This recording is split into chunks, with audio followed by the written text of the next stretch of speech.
Trump is losing his supporters every single day. Sometimes it's just the ordinary people like me and yourself. Sometimes it is podcasters, people who are famous, influential. But regardless of who are quitting Donald Trump, it is not looking good for him. Take a listen at this video first. Before I play this video, if you're new to this channel, consider subscribing, like this video, share this video, have a listen. The Trump administration is trying to declare case closed, nothing to see here with the Epstein files, but they're just about the only people saying that, and it's not even clear if they believe that to be true. The criticisms are mounting. They're getting louder and louder, and they're increasingly on the right over the mishandling on the part of Donald Trump and his cabinet of the release of the files. Listen to what right-wing, MAGA-friendly podcaster Shawn had to say about it. You're going to protect pedophiles. You're going to protect pedophiles rather than go after them and hope that everybody's happy that the Dow hit 50,000. Are you out of your mind? I guess the whole drain the swamp campaign promise was another lie, huh? Man, the lies are stacking up fast. I've never seen so many lies appear in, what, a year? It's only been a year. Look at all the lies. I mostly love him because he swears more than I do. But that's a huge deal. For his audience, for the people who go to him for his take on the news, to hear that cannot be overstated. What a big break that is with Trump and MAGA. And I think he was speaking right to you, Pam.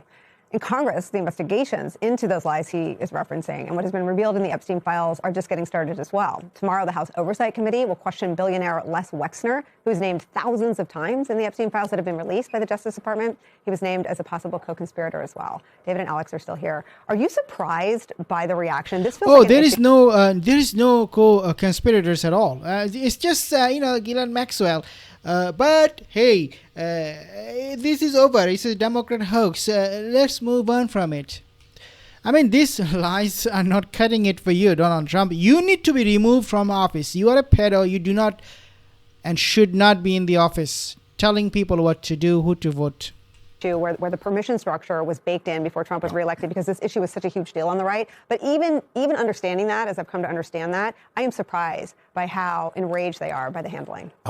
I'm not surprised because you have to understand, or you have to recall, because you do understand it, what role the Epstein story played in the MAGA imagination. This is not a scandal like the Qatar jet or Trump taking money from the businessmen in UAE to release chips. This is a religion.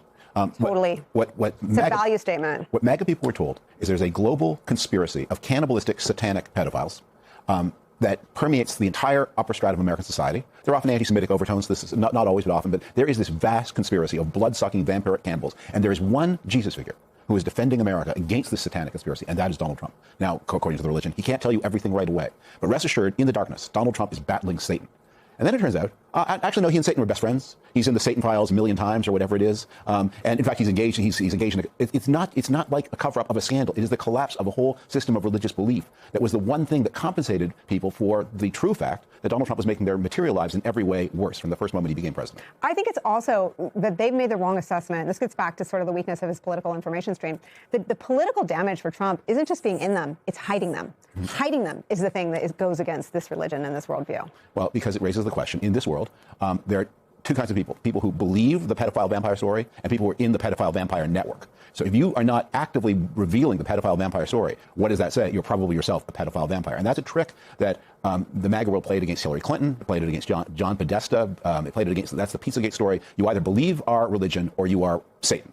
And now Donald Trump is revealing himself as a non-believer in the religion. So what does that mean? Satan. I also think that's the inner ring that kept this story alive for the 7 intervening years, where it was sort of a law enforcement story and then became a political story, and now it is again a law enforcement story. But I think the outer ring is people that voted for Trump because they hate the elites. Yes. And now, like, he's also defying the sort of religiosity of MAGA, but he's also offending the much bigger ring of people that swung over to him because, one, they thought that the price of everything would go down, and two, they thought he would be more transparent about the powerful people trafficking young girls. I mean, all due respect for those who believed in pedophile, not due respect, but pedophile vampires aside, there was the question, there is a fundamental belief, and it's not necessarily wrong, that the system is rigged against common folks. Especially young girls. Well, yes, and the sex crimes piece of it is the worst layer of it. But the idea that Donald Trump was going to unrig the system and drain the swamp, that was central to his message, and that is why he was elected by a larger portion of the country than just the 15 to 25% of MAGA that believe in the pedophile vampire QAnon story, right?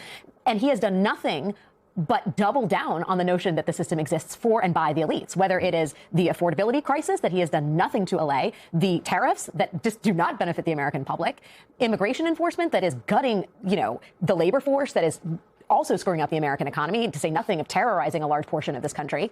And then you have his behavior in and around the Epstein files. It's not as if more material comes out and there's nothing in it. More material comes out and everyone's like, why didn't we have this? Well, you're seeing resignations at the highest levels of government, European governments. Well, where's the comeuppance here in the United American States? companies? Yes, private business. The only person who seems intent on closing this Pandora's box is Donald Trump. It's like the man's never seen a detective story. The more you protest about nothing, it's not me, I have nothing to do, God, I'm exonerated, the more likely it is that you are actually playing a central Here's the role. why. Yep. And remember one thing: you cannot be good and bad at the same time. Either you are good or you are evil. And Donald Trump, what he is doing and the statements that he's making, he's actually telling us that he is not good. Because if he was good, righteous, he would have gotten to the bottom of all of this Epstein pedo ring. But he is wanting every single day even more, as she said, doubling it down to stop from uncovering the whole truth. So he is not good. He is evil, and he's part of the pedo ring. Can indulge just a minute of maybe irresponsible speculation. When Donald Trump tried to keep the story closed, did he just do that because of aimless malice? Did he do that because of his own reputation? Or were these revelations a potential source of power in the past few months that he's been using? And I just wonder, the people who are in the files, who have been named, some of whom have suffered very severe career-ending shame, who may be on their way to criminal jeopardy, did any of them have conversations with Donald Trump? I'm saying this in a speculative way, in the past year or even before, that said, I could really use your help on this matter because no one would be more distressed than me if these stories about you came into public view. I mean, it argues, though, for exactly. him to... Man, this is catching up with Trump's crime. Hopefully, he will be held accountable. He will be removed from the office. That's really is the best thing that we can give to the victims or the survivors of Epstein's pedo ring for now. Obviously, then we will help to hold accountable of all of those criminals, all of those pedos, whoever took advantage of those young children.